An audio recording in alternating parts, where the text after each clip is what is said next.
बड़े को राम राम, छोटों को बहुत सारा प्यार। तो दोस्तों ये देखो, मैंने आप लोगों के साथ पहले भी शेयर किया था ना कि मैंने स्कूल में एक गार्डन बनाया है। तो आपके साथ आज फिर शेयर करता हूँ। देखो ज़रा कितने फूल खिल गए हैं इस गार्डन में, देख रहे हैं आप? ये देखो,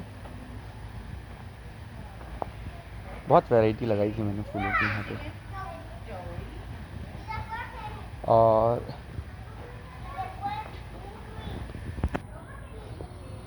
जब डेली सुबह मैं आता हूँ तो डेली मैं यहाँ से गुजरता हूँ अपने क्लासरूम के लिए, और तो मुझे ऐसा फील आता है जैसे ये सब मुझे गुड मॉर्निंग विश कर रहे हैं। देखो ज़रा,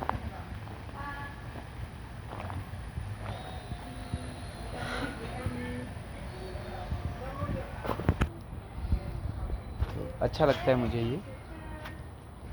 और आज आपके साथ एक चीज़ शेयर करूँगा मैं,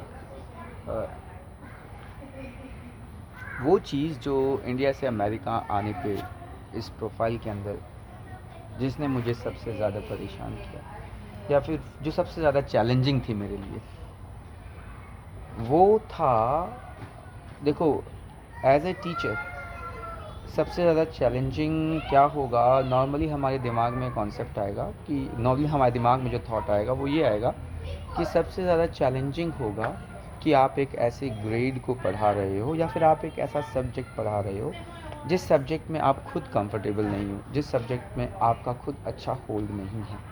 लेकिन अमेरिका में ऐसा नहीं था। अमेरिका में सबसे बड़ा चैलेंज जो मेरे लिए रहा वो था क्लासरूम में बच्चों को मैनेज करना। तो क्लासरूम मैनेजमेंट जो है ना, वो देखो, एशिया से जो टीचर्स आते हैं यहाँ पे, उनके लिए सबसे बड़ा चैलेंज रहता है क्लासरूम मैनेजमेंट। यहाँ पे टीचिंग प्रोफाइल में सब्जेक्ट नॉलेज का कोई रोल है ही नहीं।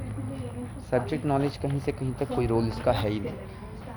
यहाँ पे टीचिंग प्रोफाइल में सबसे बड़ा चैलेंज होता है, टीचर्स के लिए जो सबसे बड़ा चैलेंज होता है वो होता है क्लासरूम मैनेजमेंट। आपको थोड़ा बताता हूँ मैं किस तरह से क्लासरूम मैनेजमेंट। देखो, जिस कल्चर में मैं पला बड़ा हुआ, वहाँ पे एक सिचुएशन मैं आपके साथ शेयर करता हूँ, और एक नॉर्मल रिस्पॉन्स जो आएगा वो शेयर करूँगा, और कैसे वो नॉर्मल रिस्पॉन्स जो हमारे लिए नॉर्मल है, यहाँ पे वो बहुत बड़ा क्राइम बन जाता है। फॉर एग्ज़ाम्पल, क्लास में अगर मान लीजिए 2 बच्चे बात कर रहे हैं, तो हम क्या कहेंगे उसको एज ए टीचर। हमारे इंडिया में क्या कहा जाएगा, भाई बात मत करो, ध्यान दे इधर, पढ़ाई के टाइम पे बात नहीं करनी है। आप एक बार उसका ऐसा बोलोगे, आप 2 बार ऐसा बोलोगे, आप तीसरी बार उसको धमका दोगे। इनफैक्ट हो सकता है आप थप्पड़ ही लगा दें। तो ये कोई बड़ी चीज़ नहीं है, ठीक है, कोई बहुत बड़ी बात नहीं है भाई। 5, 6, 7, 10 बार समझा दिया कि भाई अभी मैं जब एक्सप्लेन कर रहा हूँ तो ध्यान दे और मुझसे सवाल पूछ, जो चीज़ समझ में नहीं आ रही है, पर बातें मत कर, है ना। तो ये हमारे लिए नॉर्मल है हमारे वहाँ पे।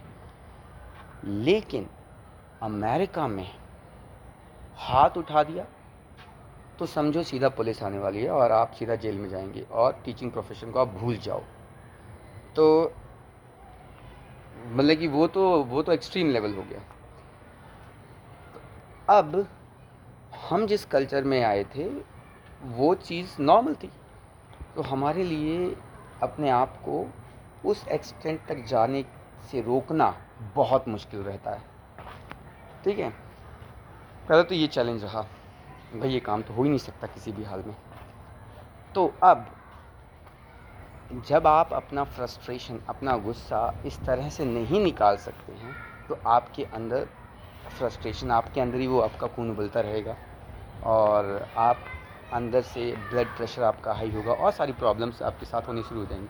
देखो, 2 क्यारियाँ बनाई थी ना, एक क्यारी इधर भी है, मतलब। तो ये बहुत बड़ा चैलेंज है, और शुरू में मुझे काफ़ी प्रॉब्लम आई। धीरे धीरे मैं सीख गया कि कैसे इस प्रॉब्लम को डील करना है ना। इस प्रॉब्लम को डील करने का तरीका इंडिया में जो हम प्रॉब्लम्स को डील करते थे उससे काफ़ी अलग है। तो मुझे डील करना आ गया, क्योंकि शायद से मेरे अंदर वो एडेप्टेबिलिटी थी। मैं फ्लेक्सिबल हूँ चीज़ों को लेकर के, सीखना आता है मुझे। और मैंने अपने आप को बदल लिया, है ना। हालांकि इस एज में आकर के बहुत लोगों के लिए उनको बदलना बड़ा मुश्किल होता है, लेकिन मैंने अपने आप को बदला, है ना। और मैंने चीज़ों को ऐसे हैंडल करना स्टार्ट किया कि चीज़ उस हद तक पहुँचे ही ना जहाँ पे आपको इतना गुस्सा आए। क्योंकि देखो, एक तो होता है प्रोफाइल के अंदर, प्रोफेशन के अंदर सरवाइव दुखी सुखी होकर के सरवाइव करना, उसमें भी मज़ा नहीं है। मज़ा तब आएगा जब आप प्रोफेशन को वाकई में एंजॉय करेंगे। तो एंजॉय करने के लिए ज़रूरी है कि आपको इन चीज़ों को बहुत इफ़ेक्टिव वे में डील करना है। तो मैं आपको एक छोटा सा एग्जांपल देता हूँ। जैसे इसी सिनेरियो में दो बच्चे बातें कर रहे हैं मान लो, तो आप पहली बार बच्चों को समझाओगे कि बातें नहीं करनी है और पढ़ाई में ध्यान दो। मान लो बच्चे नहीं मानते, आप दूसरी बार क्या करोगे, उनमें से एक बच्चे को कहोगे कि आप दूसरी चेयर पर बैठ जाओ। ठीक है, मान लो वो दूसरी जगह खड़ा होकर के नहीं जाता है, तो आप कहोगे ठीक है, देखो आपने मेरी बात नहीं मानी, इसके लिए मुझे अब आपके पेरेंट्स को कॉल करना होगा। लेकिन आप जितनी भी बार बोलेंगे ना उसको, आप प्यार से बोलेंगे, आप गुस्से में नहीं बोलेंगे।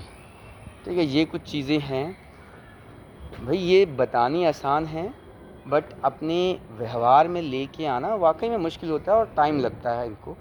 और हम अपने व्यवहार में लेके आए, जो भी इंडिया से जो टीचर आते हैं वो सब इन चीज़ों को अपने व्यवहार में लेके आते हैं, तब इस प्रोफाइल को एंजॉय कर पाते हैं। तो अगर आप लोग भी प्लान कर रहे हो कुछ, तो इन चीज़ों का ध्यान रखना।